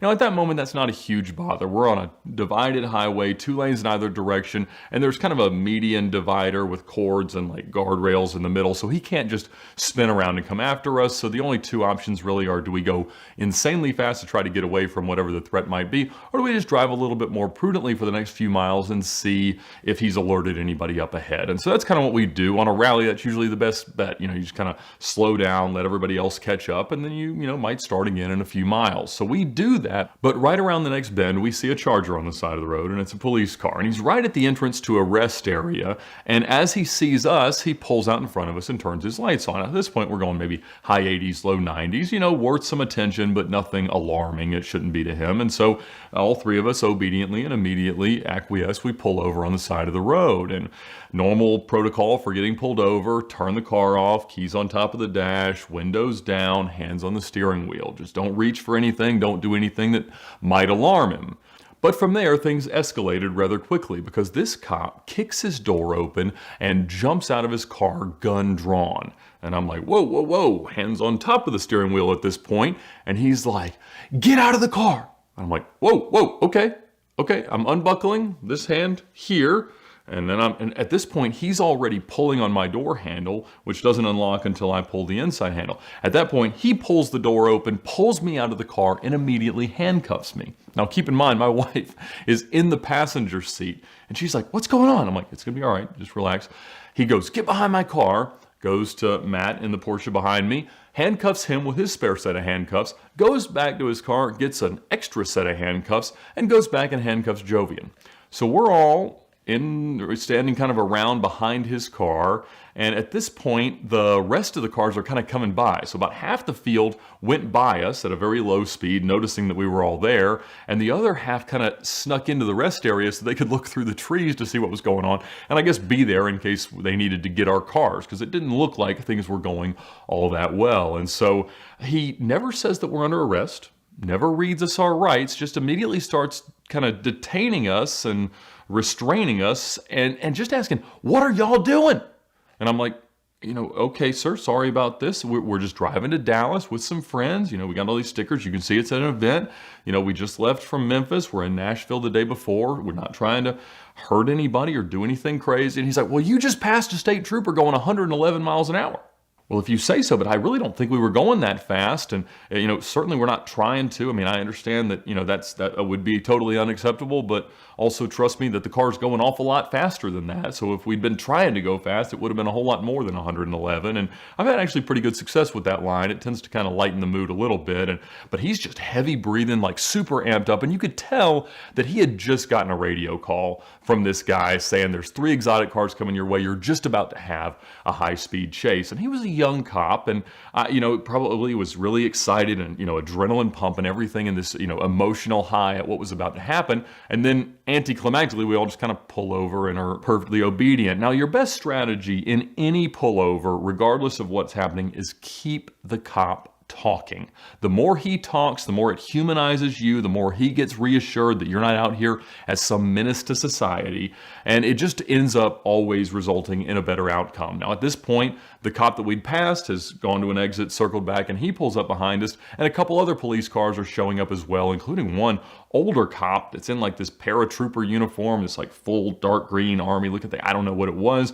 And he starts spouting off, "Hey, look at all these cool cars. Like, it's like an old cannonball. I mean, I remember these days," and all this stuff, and talking about his cars and how fast he drives and all the fun he has. So I'm like, okay, we're at least moving in the right direction. But of course, we're still handcuffed here. And, of course, if you're being restrained by a cop, you can always ask them, "Am I under arrest?" And if not, they're supposed to let you go, either with a ticket or whatever. In this circumstance, we weren't going to do that because I think the answer in that circumstance would have been, "Oh, yeah, you are. And let me read you your rights and throw you in the back of my car." So we're all just kind of talking. I explain that we do this sort of drive sometimes for charity, talk about the Cannonball Memorial Run, raising money for the families of fallen officers, and talk about our itinerary a bit, that we're just out having fun and enjoying some good cars. And most cops are car guys. We've seen and talked about that a lot here. And so when you start talking about cars, in most cases, they're ready to reciprocate that. I think he had some kind of a Mustang or something like that. And, it was all getting more and more friendly, and I can see his heart rate and respiratory rate dropping as we continue talking. Of course, Jovian and Matt don't really say much of anything. They're just kind of wide-eyed, not sure what's going on, and I do most of the talking. And so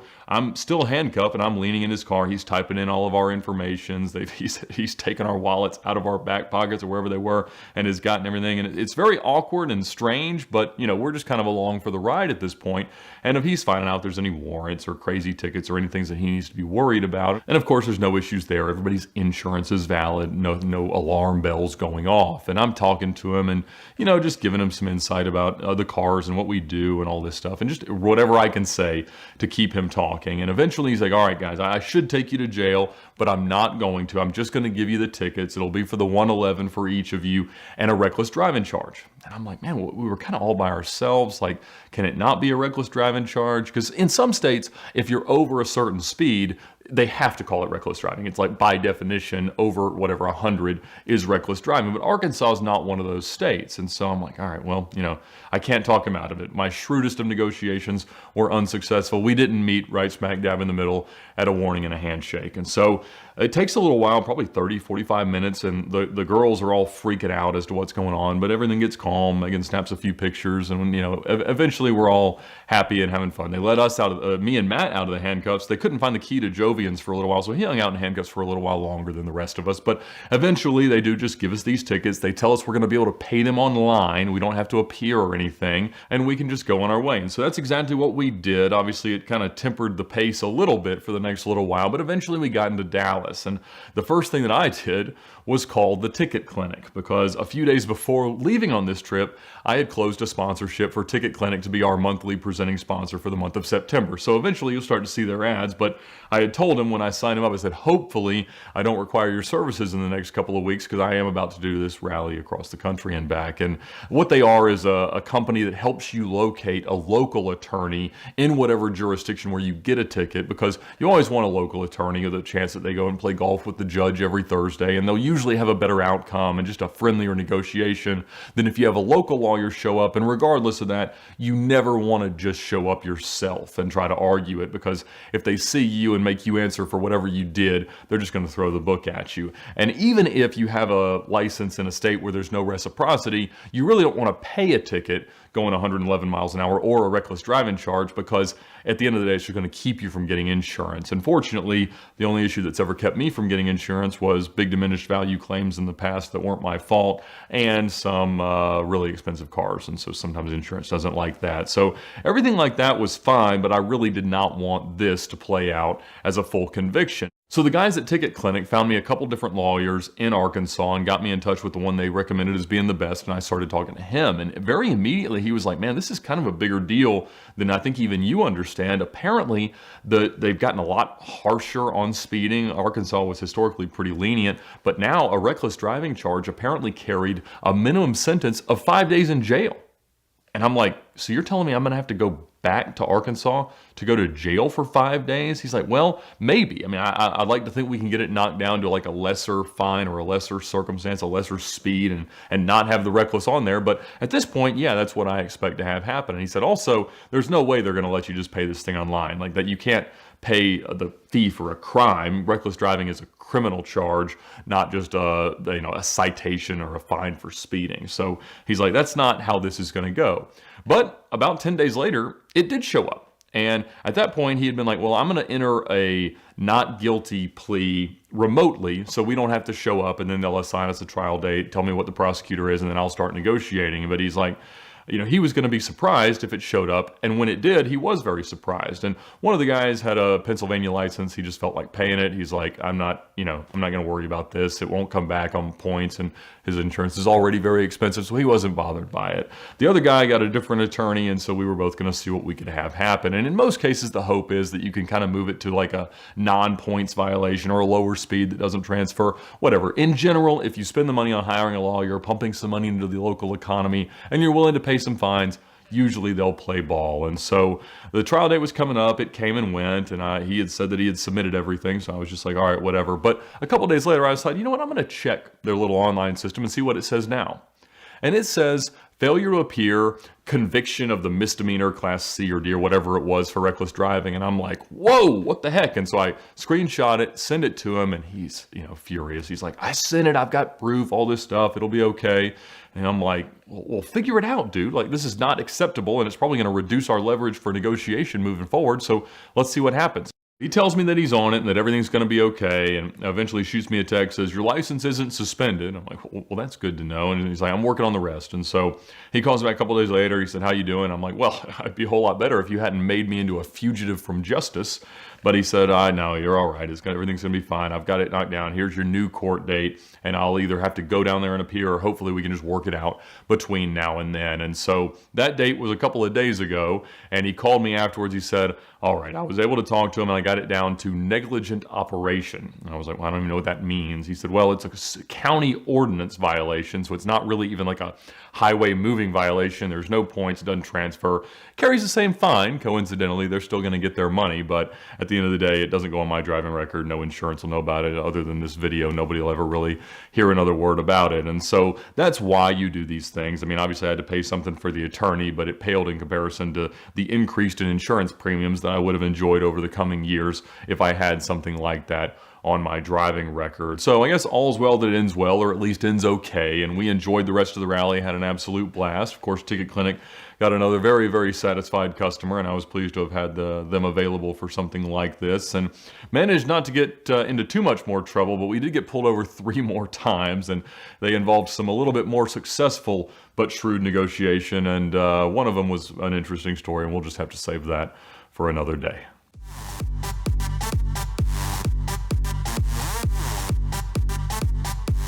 There is no way that a police department would sell you a full code police car.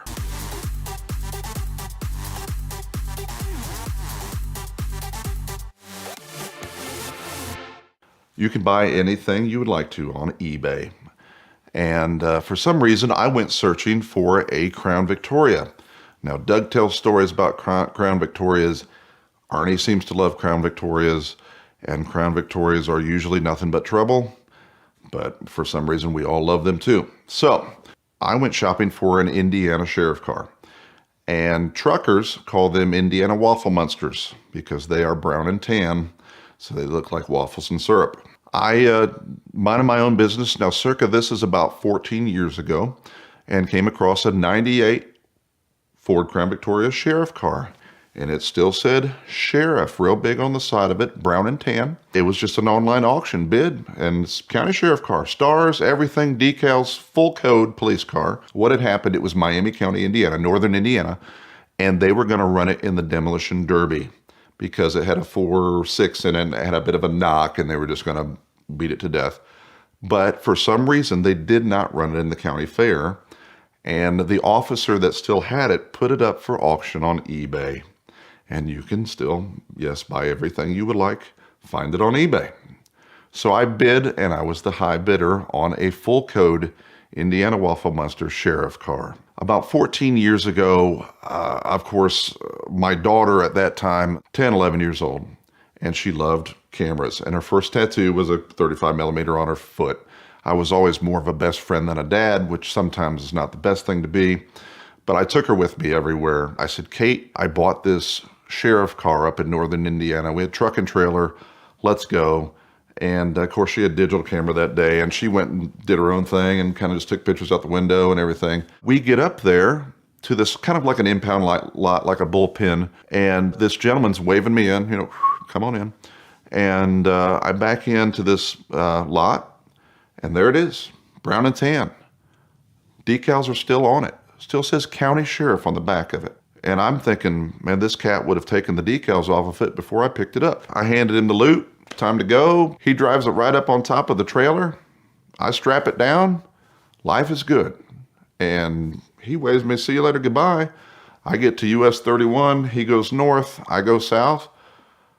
I bought a full code Indiana sheriff car on eBay. So I go home and take it off the trailer, and it's knocking to beat. I mean, it's not good. At that point, I'm thinking, man, let's drop a motor in this thing. I bought it. Let's do it. So I bought another Crown Vic, took a motor out, dropped a motor in it, and I'm driving. I've got a full code Indiana sheriff car, and I am out on the town in this thing. There was a lot of things that I didn't know you can get away with in a sheriff car. I didn't realize you get free McDonald's in a sheriff car. I didn't realize you get free car washes in a sheriff car. There's a lot of cool things you get away with in a sheriff car. I had one of those dare to keep your kids off drugs license plate on the back, and I was so bold where the personalized license plate says donut on it. And so I'm whipping around in an Indiana sheriff car, full code, everything down the side, still says sheriff, tinted windows, and a donut license plate, and other sheriffs are like waving at me like howdy. And I was a club disc jockey back then. I'd drive it to the club. I'd drive it everywhere. John Schneider from Dukes of Hazzard, he needed a trip to Metropolis, Illinois, because he was Jonathan Kent on Smallville, Superman's father, drove the sheriff car. When we unveiled the first General Lee from the Dukes of Hazzard down in Georgia, drove the sheriff car down there. When we did the Blues Brothers trip in 2005, one of my friends drove the sheriff car and directed traffic with it in downtown Chicago. I drove that car so often, and in Indiana, police officers can't have goatees. They can't have facial hair. And I'm just whipping around, standard goatee, waving at officers, this, that, and other. At the time, I had a friend that lived up in Crawfordsville, Indiana, and that's 20 miles or so outside of Indianapolis. And I drove him home, and it was cold, snowing, and a mess out. And after I dropped him off, I got on the highway and heading back home. And right on the exit ramp, the old black ice, the old full code Crown Vic, did a couple donuts down the middle of the highway, went behind a guardrail, and then it couldn't get back up on the highway because I was in between Valley and the old Crown Vic sitting there with the headlights pointing out, snow everywhere, buried deep. So Officer Travis here gets out of his car, shuts the door, and I make my way up the kind of the embankment behind the snow, step over the guardrail, and here comes an Indiana state trooper. I'm like, oh man, this couldn't be any worse than it already is. And it's about 2:15 a.m. And he says, "You're a little out of your jurisdiction, aren't you?" And I'm like, buddy, if you only knew I was a little out of my... I was like, yeah, hit a little black ice coming off the exit ramp there, and here's where we're at. And I said, I'm thinking I'm going to go up here to this truck stop, because there's a truck stop at the exit ramp, and see if I can't just get somebody to pull this thing out. Get on in. So Officer Travis gets in with the state trooper. He takes me back to the truck stop, and he says, "All right, partner, hey, when you get in there, ask for Tom. He runs the tow truck, and he'll pull you out." "Is Tom here?" There's Tom. "Hey, Crown Vic, the sheriff car." He said, "Oh yeah, I heard it come on the radio. Get on in." Took me back to the Crown Vic. It was a bit of a challenge to get it all the way back up the ravine and out. He got it out, fired up the old Crown Vic, and I said, "Partner, where were we at?" He said, "Sir, you have a good day." And cut me loose. We got away with everything in the sheriff car.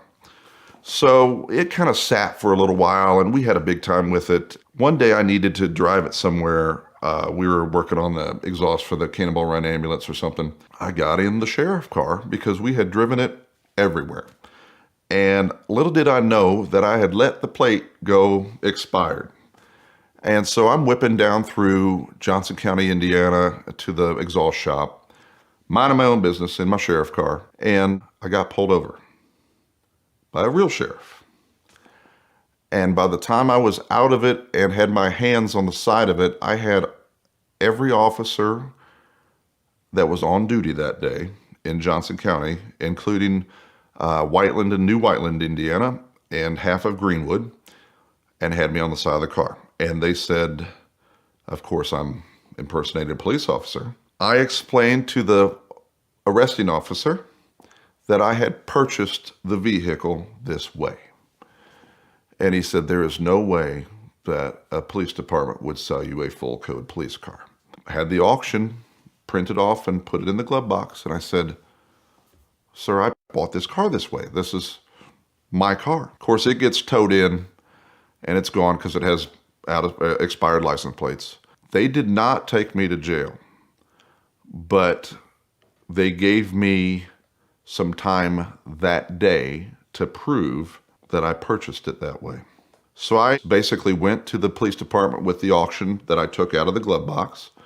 And lo and behold, the arresting officer's already there, beat me there. I had to wait for someone to pick me up. And I said, "Here's the auction.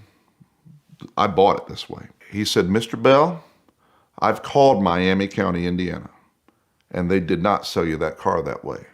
Not only that, we called the Ford dealership that they took it to where the motor was determined to be bad. And the Ford dealership also said there was no decals on that car when it came here. So unless you have something else, you'll be hearing from the prosecutor, and we're filing charges for impersonating a police officer." They swore up and down that I re-decaled the car and put a motor in it, and I was cruising around impersonating a police officer. So I went back to the house, and I was in some crap. But if you remember, I took my daughter with me that day, and she had a digital camera, and she took a picture of the police officer driving it up on my trailer. So I went home, and I printed out all of the photos of the officer that swore up and down he didn't sell it to me that way, and the Ford dealership that swore up and down it had no decals on it. and I was able to prove that I bought it that way.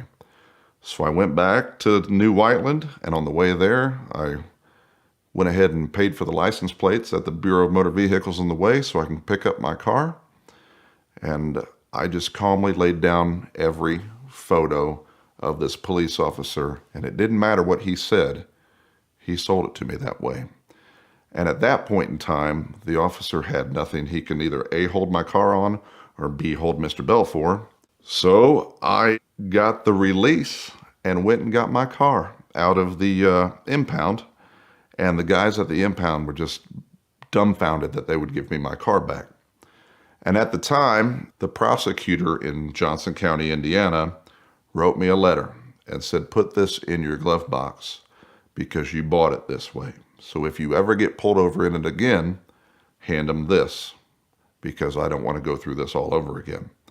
So they gave me my car back, proving that the Miami County deputy and officer lied, proving that the Ford dealership up in northern Indiana lied, and I never, ever, ever drove the car again, drove it straight home. Of course, I've talked about Herbie the Love Bug and Cinema Vehicle Services and movie places. The picture car rental people are always looking for police cars. And I had a perfectly good, already decaled up, running and driving Indiana sheriff car. So I called one of my friends that are still in the business, and he purchased the car from me because I had got away with murder. And then there was like a weird Quentin Tarantino movie called Grindhouse, and it had Planet Terror and like death proof on it. So if you watch Planet Terror, there is an Indiana sheriff car in Planet Terror that gets blown up. And that was the fate of that police car.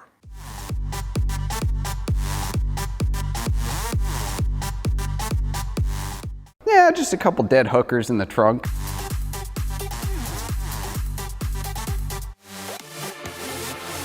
I had a Honda S2000.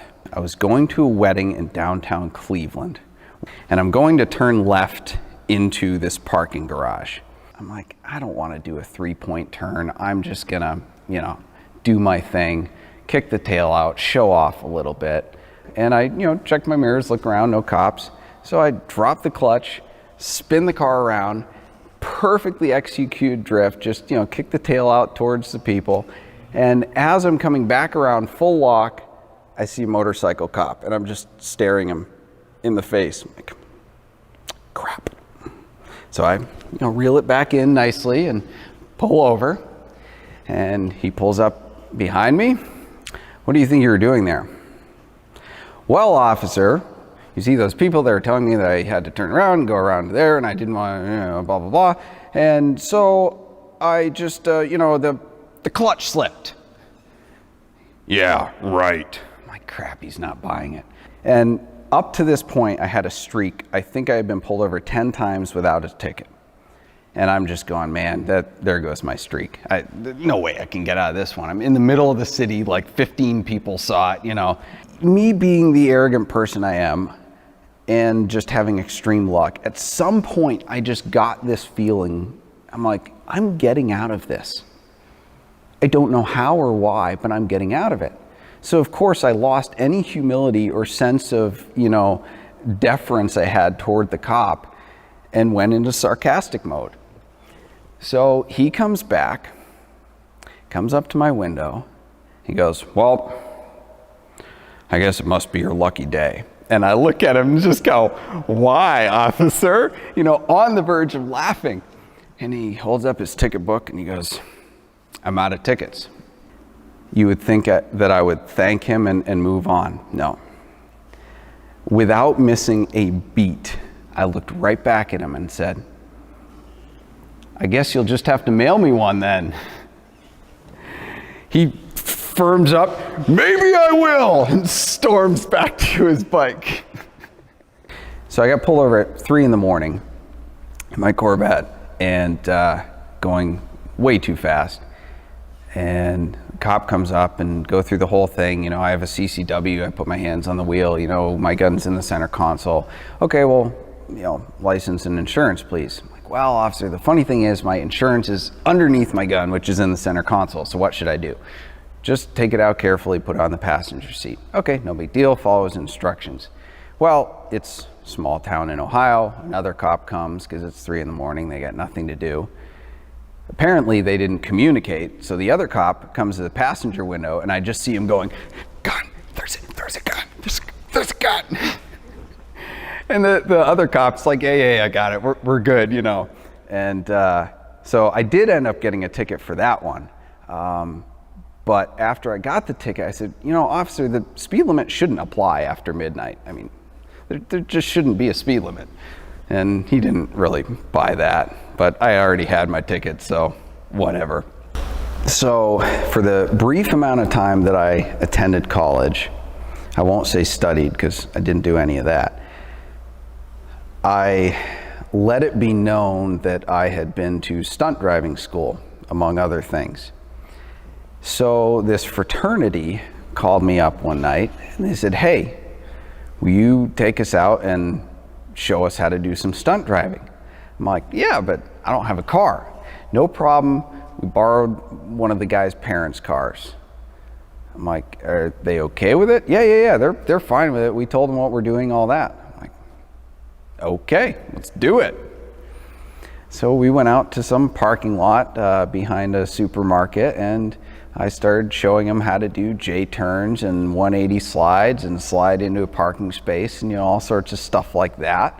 I'm pretty sure it had the foot pedal e-brake, but I had actually gotten really used to doing that because when I was in high school, before my parents bought the Crown Vic, they had a Taurus station wagon with a foot pedal e-brake, and we would go out and do ridiculous things. So I had gotten really, really good at drifting one-handed, and what I'd have to do is I'd hold the release with my left hand, and if I wanted to slide through a corner, I'd be modulating the e-brake while you know, you have to hold it down here. So I'm, you know, doing this. I don't know how, but I got really good at the foot pedal e-brake. And we're having fun, and I neglected my rule of, like, you know, you do something for like 10 or 15 minutes and then you find another spot. So I'm coming back across the parking lot and I see parking lights. And I used to own a Crown Vic, so I know exactly what those parking lights look like. And I'm like, there's a Crown Vic following us across the parking lot with just their parking lights on. I'm like, dang it, we are so screwed. All of a sudden, his blue lights light up. And apparently there's one next to him with no lights on, his blue lights light up, and then around the corner of the supermarket, another cop comes with his lights going. This is not going to end well. I have to fly home for Thanksgiving tomorrow. I might not make it. One of the cops comes to our window, the other cop goes to the other window, and you know, we hear them laughing and joking around, but the cop wasn't having any of my nonsense, you know. And so he's asking whose car it is. I'm like, well, it's that guy's parents, you know, this and that, and takes my driver's license. And he goes, well, what are you doing? I'm like, well, I'm a professionally trained stunt driver, and they asked me to teach them how to do these things and all that. And I think that threw him off because he's just expecting me to be like, oh, we're doing burnouts or we're racing or something. And so he runs my license, he comes back, and he starts doing the question thing where he's trying to trip me up. And he goes, well, if you're such a professional stunt driver, why don't you, go practice at a racetrack? I'm like, officer, I never said I was a stunt driver. I said I'm professionally trained. Are you putting words in my mouth? I'm like, no, officer, I'm not. Sorry, yes, I lied, whatever. And so they're all huddling around one of the cars, and we hear all the cops laughing and this and that. We're like, what the heck is going on? I mean, this was like a scene out of Super Troopers. The parents were like, oh yeah, we know what they're up to. Just mess with them. We don't care, give them a scare, arrest them, whatever, So they're just like joking around with the cops. And that ended up saving us, because after that whole thing, the cop comes back to my window. We're gonna let you go. I could give you 6 points off your license, for 4 different citations, but we can't prove who was actually driving. And I'm like, well, I'm not going to argue with you, but yes, you can, because you followed me across the parking lot and you knew I was driving. I'm sitting there just basking in the glory of I didn't get arrested the night before I had to fly home. The cap on that story is I get back to my college dorm room. The guys let me out, and so I grab the road cones out of the trunk and walk back to my dorm. And as I'm walking back to my dorm, I feel this presence behind me. And it's this like campus security golf cart mobile thing. Where are you coming from? I'm like, just out with friends, you know. What are those? I'm like, they're my cones, you know, so what? It was, of course, late at night, so they assumed, oh, you were out stealing cones. Which, of course, I had stolen the cones earlier, but just not that night. They go through all the cones and this and that, and of course, one of them had to have, you know, property of Cleveland Heights or something like that. So they write me up and confiscate the cones and this and that. So, you know, I go upstairs and make sure I hide all the road signs that we had also stolen and transferred them to somebody else's dorm, so in case they came back. Probably the best one, I had my CB radio, and the trucker gets on and says, you know, hey, we got a bear with a victim at such and such mile marker. And it was, you know, 8 miles ahead of me, I think it was. So I got on and I said, you know, anything in between here and there? Nope, you're all clear. So I'm like, all right, great. Hammered it. I mean, literally 10 seconds later, I had just put the throttle down, came over a crest, and there was a cop coming the other way. Like, I'm still accelerating. I was doing about 90, and it was a 70-mile-an-hour zone. So, of course, he comes through the median and comes after me, follows me for, you know, 8 miles to make me nervous, and then pulls me over. I watch cops a lot. And I had seen this episode where a cop pulled a guy over in Texas, and he starts asking him routine questions. But then he tricks him with a question like, you know, do you have any dead bodies, or do you have any drugs, something like that. And if the person kind of laughs, he realizes that they're not suspicious. I had always held that if you can make a cop laugh, you have a great chance of getting off of a ticket. Which is why, for those people who have seen my driver's license, is why my picture is like this on my license. So the cop is, of course, asking me, do I have anything suspicious, loads of cash, this and that? I go, yeah, just a couple dead hookers in the trunk. It worked. He laughed. But he then also asked to search my car. Reasonable. So he, you know, rifled through my back of my car and, you know, making sure we do our job, and you know, you understand, right? I'm like, yeah, sure. Just all the time waiting for the other shoe to drop. Oh, by the way, here's your ticket for 90 miles an hour. Never once mentioned my speed. Went back to his car. Have a nice day. See you later.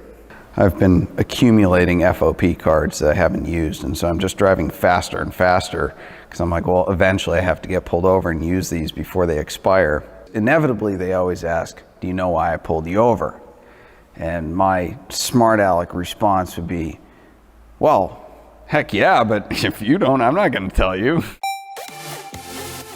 Off the Record can help you find a speeding ticket or traffic citation no matter where you get it. You just download their app, take a photo of your ticket, and they match you with the best local attorney to achieve the best possible outcome. They can help you avoid costly insurance premium increases, points on your license, and other issues. And when you register, use the code VINwiki for a discount on their services. If you don't have a ticket that you need to fight right now, go ahead and download their app and register using the VINwiki code, and that will reserve your discount for whenever you might need it in the future. It's a great thing to have in your pocket when you never know who's going to pull up behind you on your next road trip.